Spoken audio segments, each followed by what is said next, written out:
Dana White needs to stop dodging press. He needs to stop dodging the interviewers. He needs to answer to Jon Jones. Hashtag strip Jon Jones. UFC 316 goes down tonight. Sean O'Malley takes on Merab Dvalishvili in what most would consider an undeserving title rematch. However, I'm still excited for the card, despite its mixed nature. I think overall it's going to be a decent show out. But I'm excited to get into it, guys. I'm going to be breaking down the main card, the 5 fights, as well as one prelim. One early prelim, because I'm a Perth guy, and I'm going to break down my Perth boy, Quaylen Sakhild.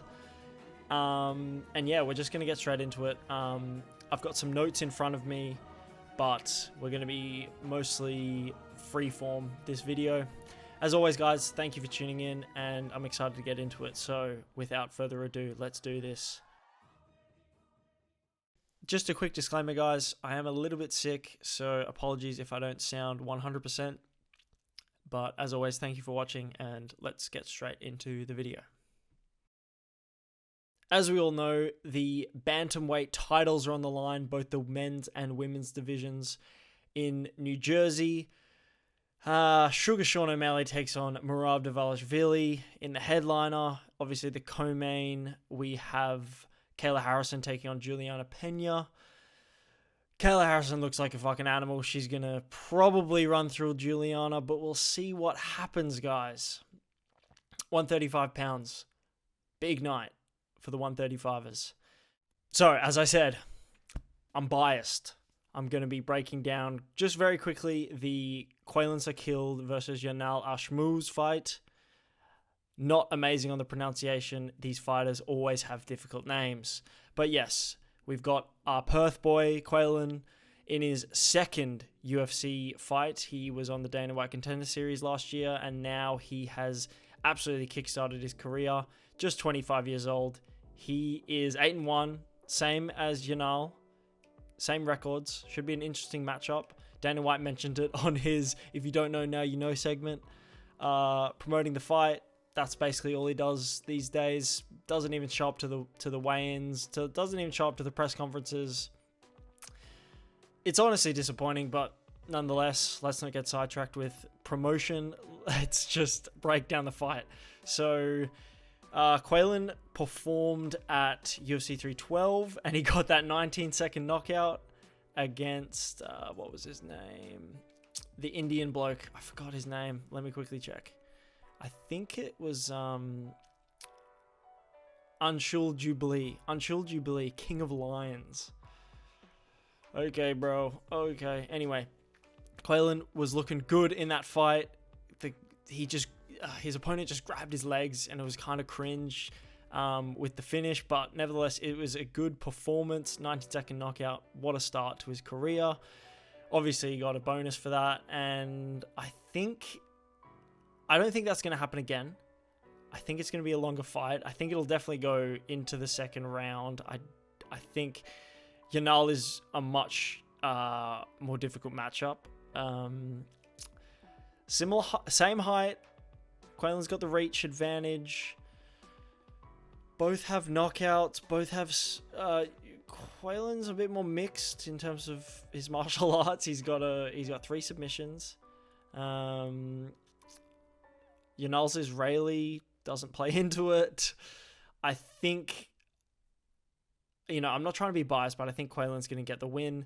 I wrote here... He's landed plenty of volume and accuracy. Yeah, I don't think they have any bad blood against each other. It's been respectful. Quaylen's the heavy favorite, which I agree with. I don't think it's going to be... I don't think it's going to be a close fight. I think Sakhild's going to dominate, but I do believe it will be his most difficult matchup thus far. That being said, Sakhild, round 2, TKO, I think. I think the ref's going to get in there, round 2, stop the fight, and I think he's going to get his second win on his UFC.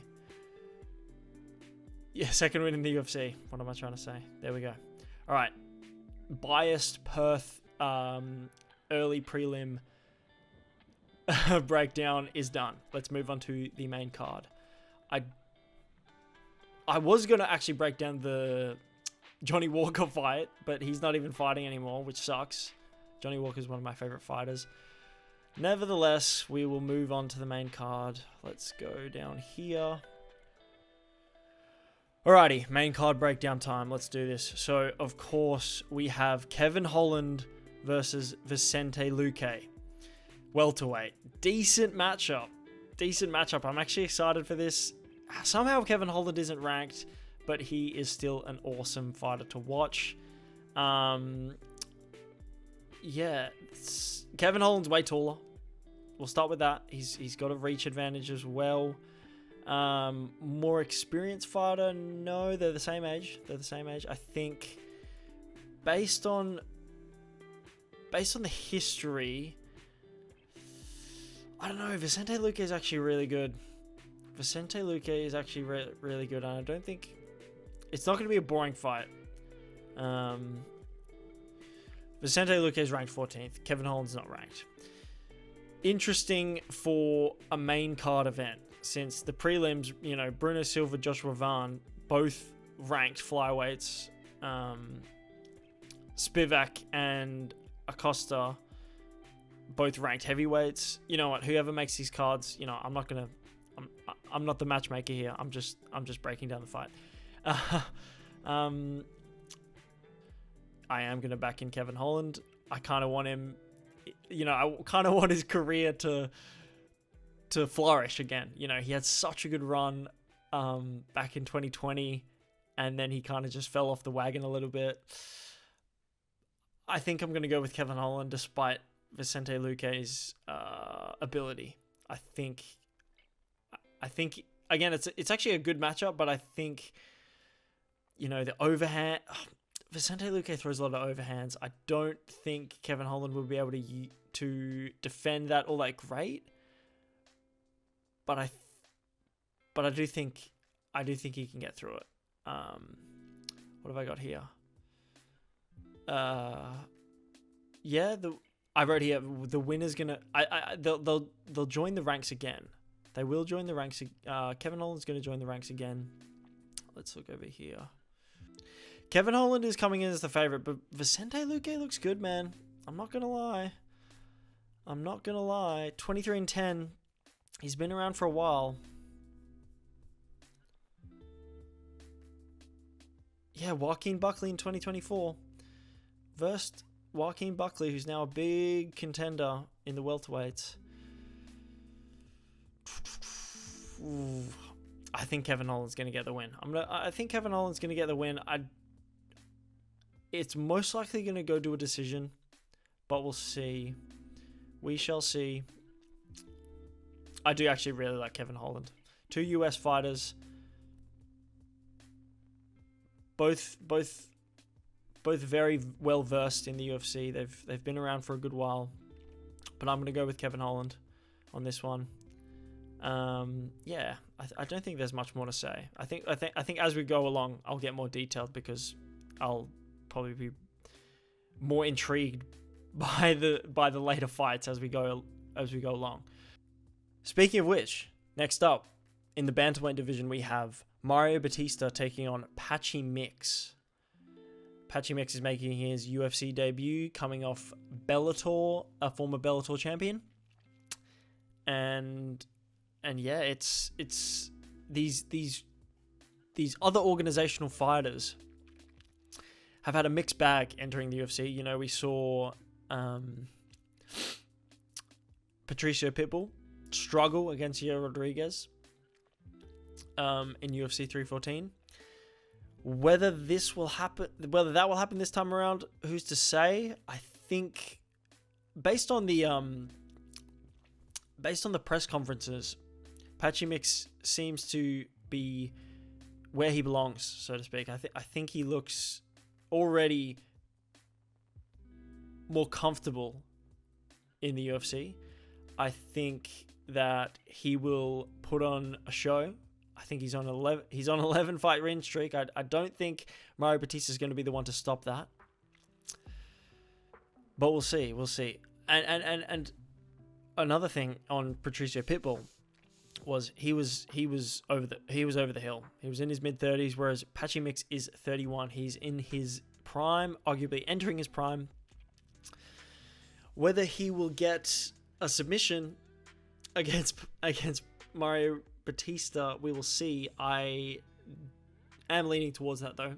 I can certainly see a submission finish. But let's not underestimate Mario Batista. You know, he's on a win streak too, five fight win streak.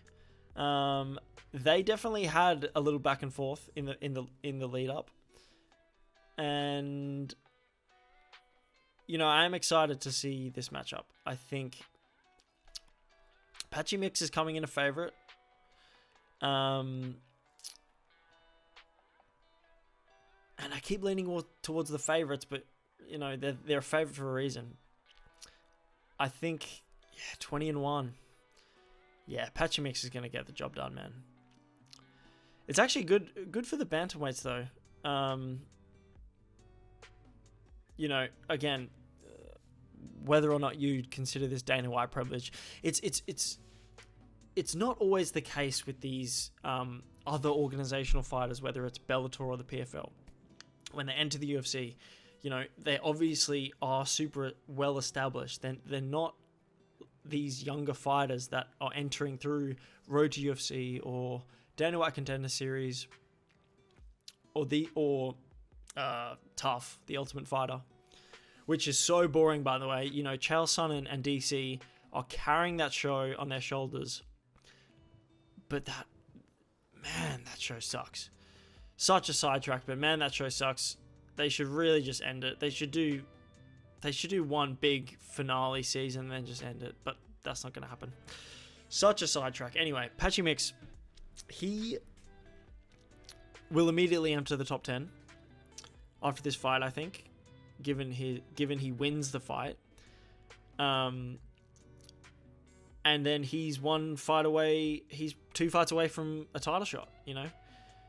Whether or not that's against Merab or against Sean O'Malley, we'll see. But, you know, I could see him fighting, you know, Sandhagen, the winner of Piotr Jan's fight.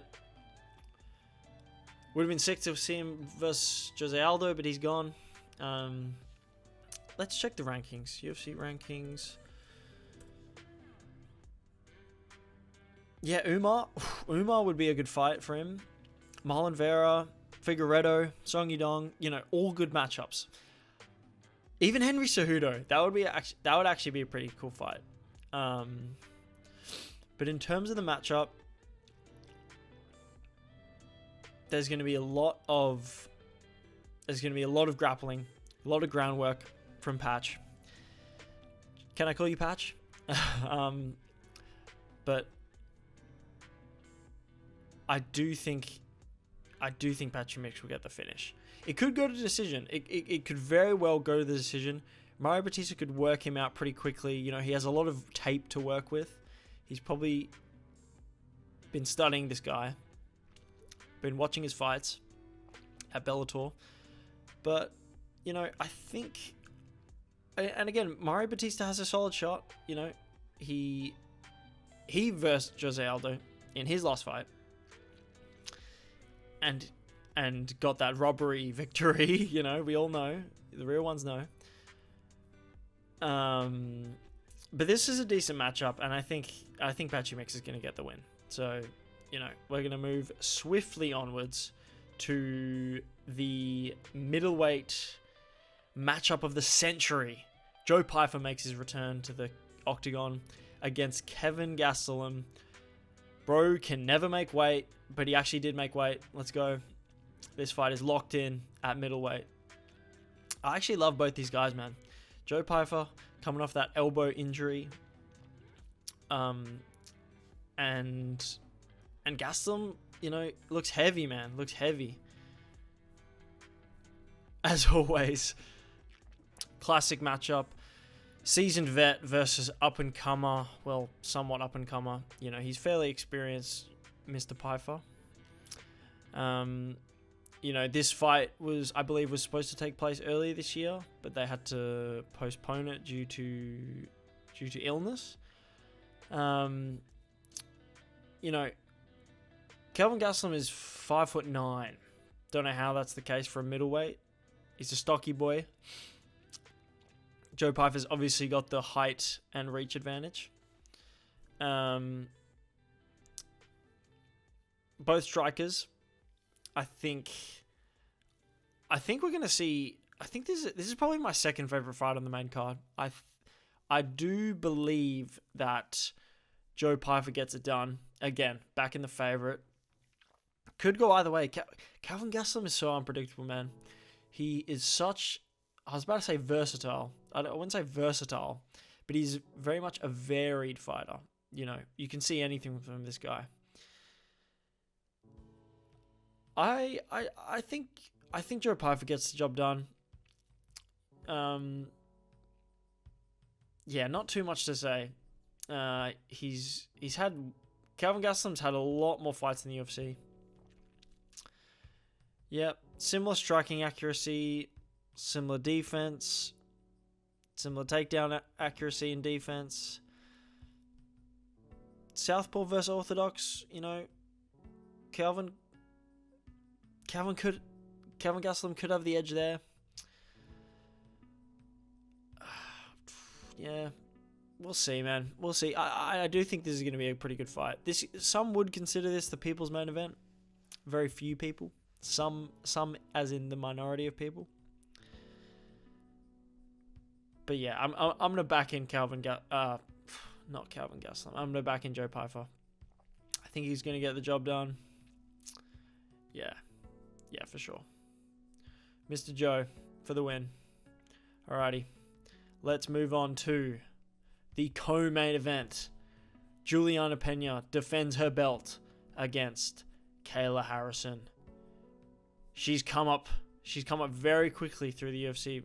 Ms. Harrison has. It should be again. This is a tougher fight to pick. I can see it. I can totally see it going either way, man. 18-1. Kayla Harrison's on a run.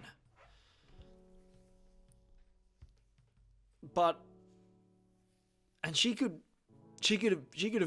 very easily eviscerate Juliana.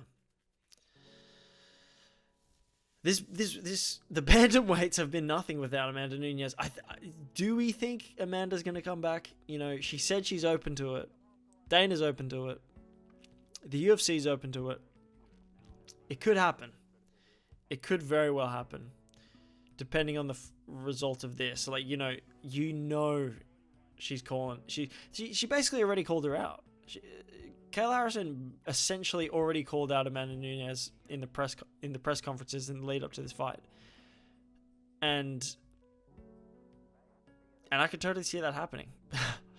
Kayla Harrison wins by TKO in the second or third round, and she goes, "Amanda Nunes, the lioness, I want you." Who knows? I do see Kayla Harrison dominating, or she could absolutely crumble under the pressure.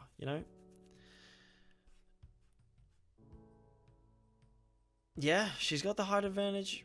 Man, this card is stacked with US fighters. So many United States. We've literally, except the main event. Let's have a look here. Yeah, Georgia. Marab. We haven't got to Marab yet. Patience. Yeah, United States, Brazil. We've got one Brazilian, Vicente, and we've got Marab from Georgia. Interesting. Yeah, Kayla Harrison gets the job done. What am I saying? Juliana Pena, she has a chance. Two-time bantamweight champ.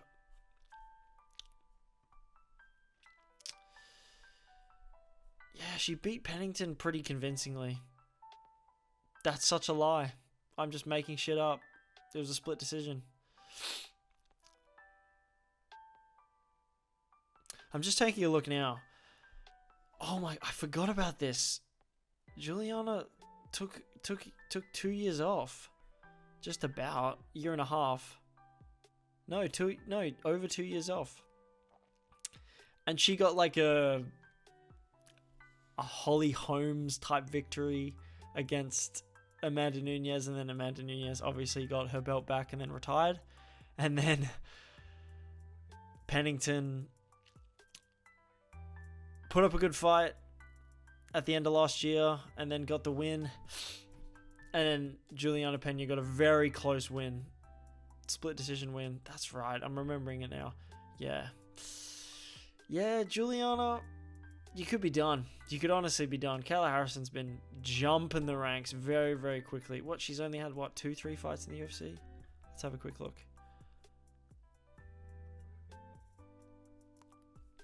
Number 2 ranked.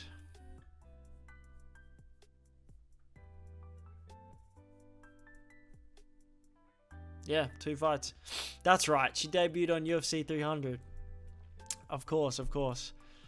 Round 2 submission, and she got the victory via decision at the end of last year. Yeah, okay. Yeah. Yep, Kayla Harrison, bantamweight women's champion by tonight. It's going to happen.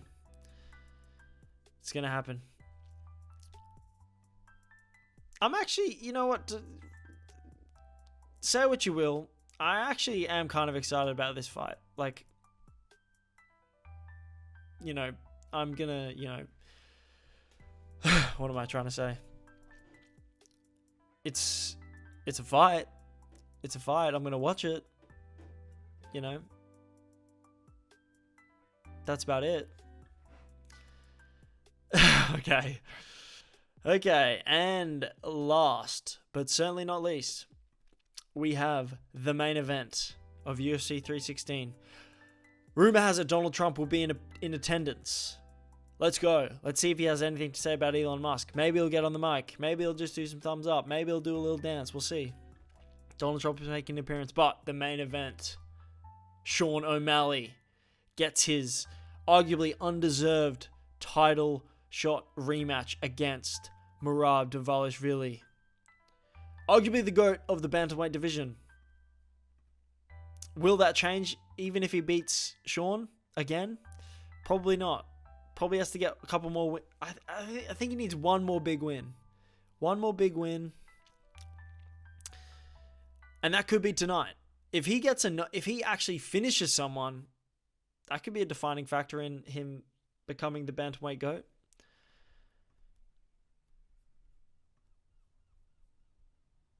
But Sean O'Malley has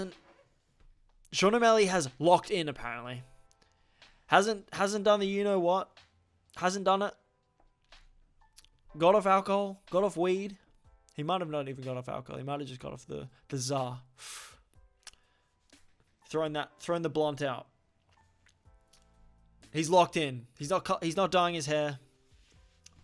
He was being very respectful at the press conference until Kevin Holland goes, "Nah, man, you had an off night. And he's like, "Yeah, you're right. I had an off night." He's having all his owl. He's having all the owl visions. He's seeing owls everywhere he goes. Sugar Sean O'Malley. He has a solid chance. I'm not going to count him out. I wouldn't. If it goes to decision, he could take it. Unless he puts on the same performance as he did last time.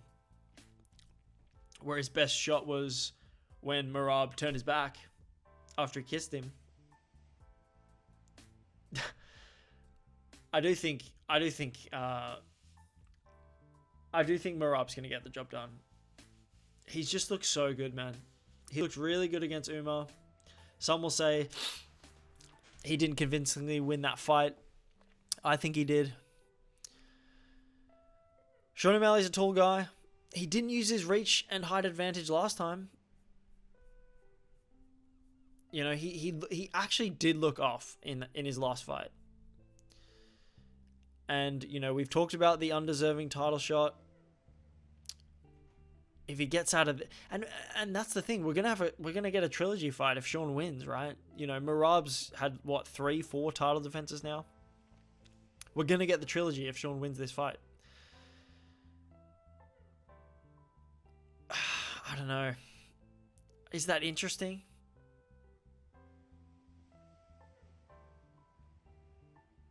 Cardio and pace wins it. Cardio and pace wins it. Sugar Sean might have better cardio now. You know, he's cleared those lungs. His lungs will probably never have been better in the last couple of years. He said beating Merab is more important than winning the belt. You know, well, he can get the 2-for-1 deal in this fight. You know, I want Sean. You know, deep down, I actually do kind of want Sean to win, but I don't think it's gonna happen. Merab's the favorite. Merab is the favorite. The comfortable favorite. Again, I've backed all the favorites, man. I've backed all the favorites. It's actually boring. Screw it, Sean O'Malley. Sean O'Malley gets the win. Just enters flow state like JDM did against, remember the name, and I forgot his name. Genuinely forgot his name.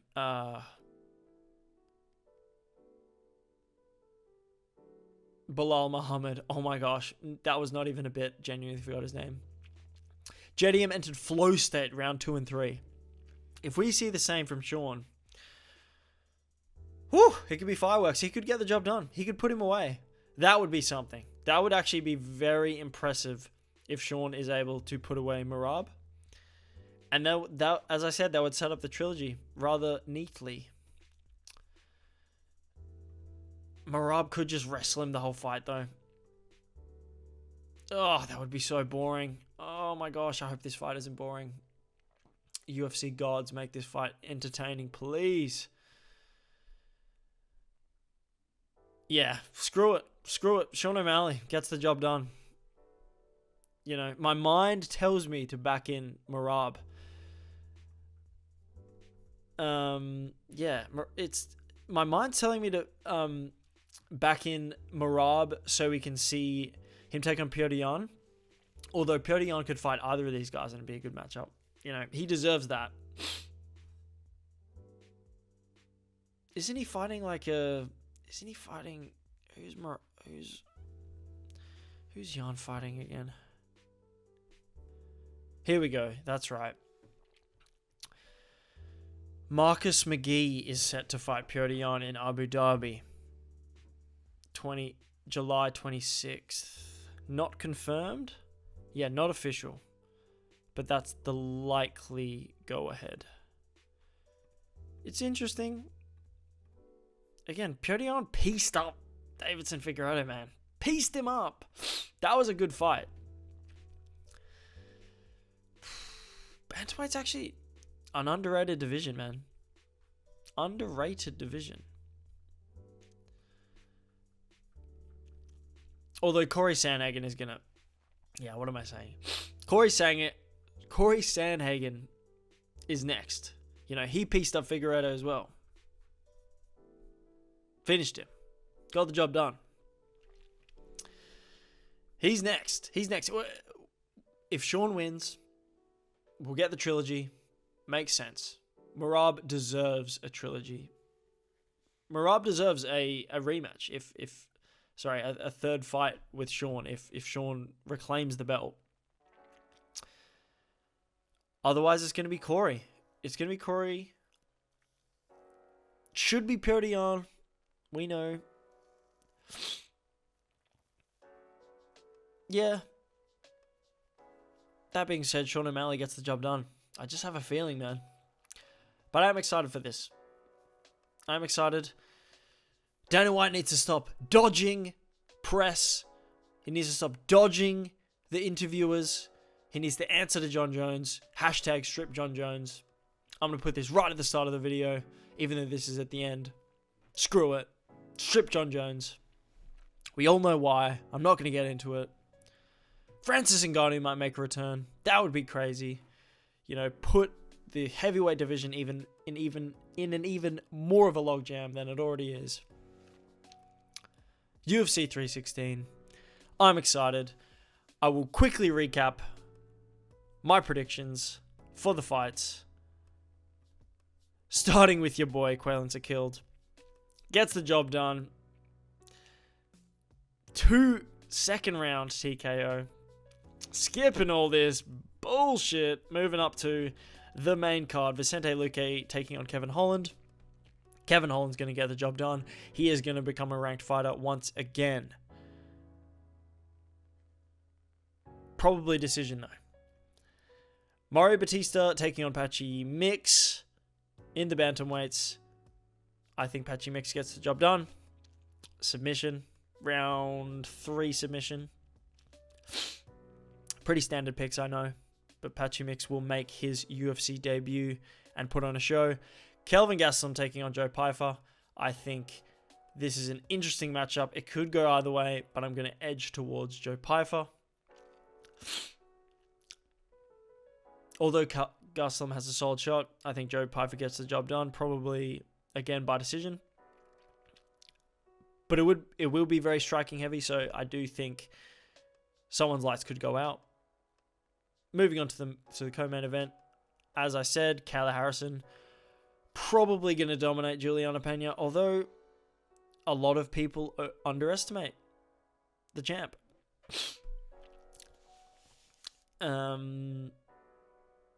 That being said, Kayla Harrison is going to be wearing gold tonight. I think that's safe to say. Heavy favorite. Could piece her up. Could choke her out. Kayla Harrison, round 2 TKO. That's my prediction. And last but not least, the bantamweight rematch of the century. Sugar Sean is going to